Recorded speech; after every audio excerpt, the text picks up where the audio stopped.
दोस्तों कक्षा 9वीं का जो आपका अगला पेपर होने वाला है, हिंदी विषय का होने वाला है, उसके लिए मैं आपके क्वेश्चन लेकर आ चुका हूं जो आपके एग्जाम में आने वाले हैं। यानी कि जो आपका रियल पेपर है उससे ही हमने कुछ क्वेश्चंस उठाए हैं। हम आपको रियल पेपर यहाँ पर प्रोवाइड नहीं करा सकते, ठीक है, लेकिन उनमें से हमने कुछ क्वेश्चंस यहाँ पर लिए हैं जो आपके एग्जाम में सीधे सीधे यहाँ पर पहुँचेंगे। तो संपूर्ण सॉल्यूशन हम बताने वाले हैं क्लास 9th हिंदी के विषय का, ठीक है। तो इस वीडियो को आप लास्ट तक देखिएगा, और आप अगर इस वीडियो को लास्ट तक देखेंगे तो यहाँ पर देखिएगा जो आपके 70 नंबर का पेपर आने वाला, उसमें से गारंटी लेते हैं यहाँ पर आपके 50 नंबर कहीं नहीं गए, ठीक है। 50 नंबर आपके आ जाएंगे। जितने भी क्वेश्चंस मैंने यहाँ पर बताए हैं, ऑब्जेक्टिव क्वेश्चंस बताए हैं, सभी को आपको तैयार करना होगा, तभी आपके आएंगे। जो भी छात्र इस वीडियो को लास्ट तक देखेगा बिना स्किप करके, तो उसे कुछ न कुछ यहाँ पर बेनिफिट ज़रूर मिलेगा।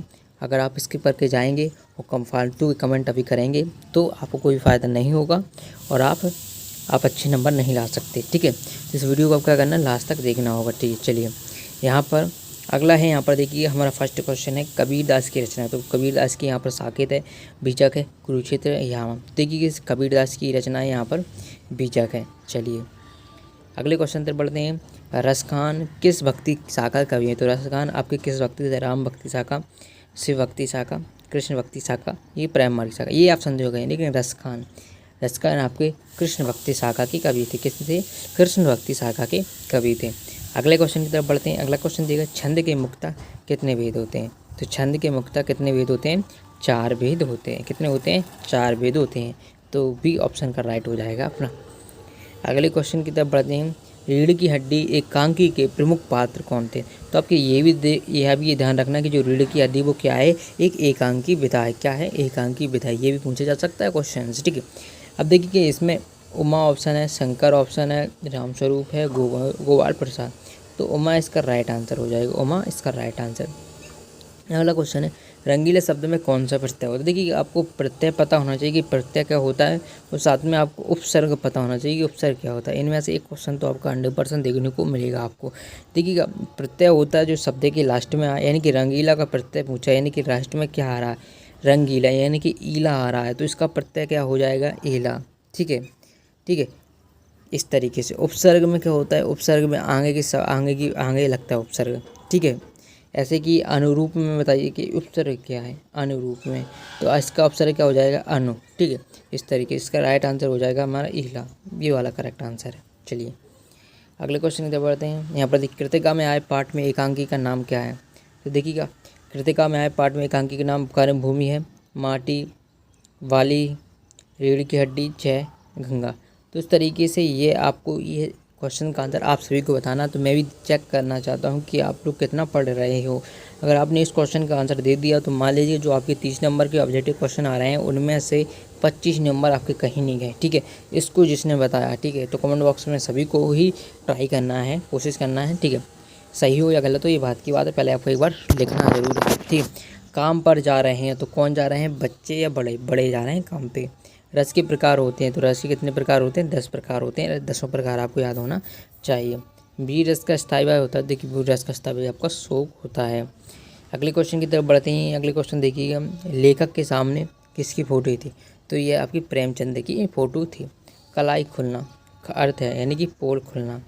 समास कितने होते हैं? समास के 6 भेद होते हैं। 6 भेदों को अच्छी तरीके से आपको याद आना चाहिए, क्योंकि 6 इनके जो आपको हो सकता है अंतर भी पूछ सकता है, और हो सकता है क्वेश्चन में भी डाल दे। समास किसे कहते हैं कि 3 समासों के लिखिए उदाहरण। इस तरीके से यहाँ पर सही जोड़ी दी गई हैं, और सही जोड़ी के बाद आपके सत्र दिए गए हैं, और एक शब्द में आंसर है, आप एक शब्द में आपको लिखना है। तो ये हम लास्ट में देखेंगे। सबसे पहले हम क्वेश्चन देख लेते हैं। देखिएगा पति पत्नी ने मेहमानों के लिए भोजन में कौन कौन सी चीज़ें बनाई? इसके अलावा में जल की भीतर से वृद्ध मछली ने सभी जंतुओं को क्या कहा? अंतरिक्ष यात्री कौन थे? ठीक है। डायरी थका हुआ हूँ, अब बात नहीं कर सकता हूँ, शुभ रात्रि। ये बात लेखक ने कब कहा और क्यों कहा? इस तरीके से उस क्वेश्चन को कर लीजिएगा। बरसात के मौसम में क्या होता है? इसके अलावा पर्यायवाची शब्द की परिभाषा, इनकी पर्यायवाची शब्द की परिभाषा आपको देना है। पटवारी भी अपनी नौकरी छोड़कर नमक का दरोगा क्यों बनना चाहते थे? इस क्वेश्चन को कर लीजिएगा अच्छी तरीके से याद। इसके तमाम विलोम शब्द देखिए, जितने भी आपके ग्रामर सेक्शन वो हमने पहले ही आपको क्लियर करवा दिया है। अगर ग्रामर सेक्शन की नहीं देखा तो वीडियो चैनल पर अपलोड है या फिर लिंक डिस्क्रिप्शन में दे देंगे। ग्रामर सेक्शन देख लीजिएगा, 20 से 30 नंबर वहीं से आने वाला है सवाल। कांजी हाउस में पशुओं की हाजिरी क्यों ली जाती थी? इसके अथवा में मासिक वेतन को पूर्णमासी चांद क्यों कहा जाता है? अगला क्वेश्चन है ओहदा निगाह पीर का मजार आमदनी शब्द का अर्थ यहाँ पर लिखना था। डॉक्टर APJ अब्दुल कलाम को अपने पिताजी से विरासत कौन से गुण मिले थे? अगला क्वेश्चन है पंडित जसराज की शिक्षा के बारे में लिखिए। इसके अथवा में सतपुड़ा के घने जंगल कैसे थे? इन सभी क्वेश्चन को अच्छे तरीके से तैयार कीजिएगा, ठीक है। अपनी यात्रा के दौरान लेखक को किन किन कठिनाइयों का सामना करना पड़ा?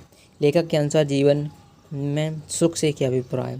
इसका क्वेश्चन अगला है हेलन केलर का जन्म कब और कहाँ हुआ? और इसके अथवा में आपका पूछेगा एक कंठ से उच्चारित होने वाले वर्ण, लेकिन कि जो कंठ से उच्चारित होने वर्ण हैं उन्हें आपको बताना है। भ्रम व ड्रम शब्दों का विच्छेद करना है। आज के तमाम बचपन की किस घटना ने हेलन केलर को दृष्टिहीन व बाधित बना दिया था? अगले क्वेश्चन 16 दिएगा पंडित जसराज की संगीत शिक्षा की शुरुआत किस आयु में हुई थी? और अगला क्वेश्चन इसके हम दिएगा नई शिक्षा ने डॉक्टर APJ अब्दुल कलाम को बचपन में पीछे की ओर बेंच पर क्यों बिठा दिया था? तो यहाँ पर ये बिठा है, ठीक है। देखिए इन क्वेश्चन को याद करिएगा, जो अथवा में दिए गए उनको भी आपको याद करना है, क्योंकि आपकी सेट बाई सेट पेपर बनना है, तो इसलिए आपको सभी क्वेश्चन को याद करना पड़ेगा।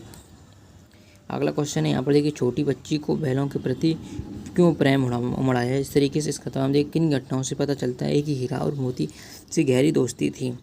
अब देखिए नीचे का इस शब्दों में आप 75 शब्द सीमा आपको यहाँ पर लिखनी है, यानी कि ये आपके बड़े बड़े क्वेश्चन हैं। देख सकते हैं आपके तिब्बत में ये वाला क्वेश्चन है। ये मेहमान थाली पत्नी संग के शब्दों को बाकी प्रयोग करना है, तो ये भी आप कर लीजिएगा। निम्नलिखित विशेषण को छांट कर लिखना है कि जहरीला सांप, गर्म रोटी, खास मेहमान, इसमें आपको विशेषण छांट के लिखना है।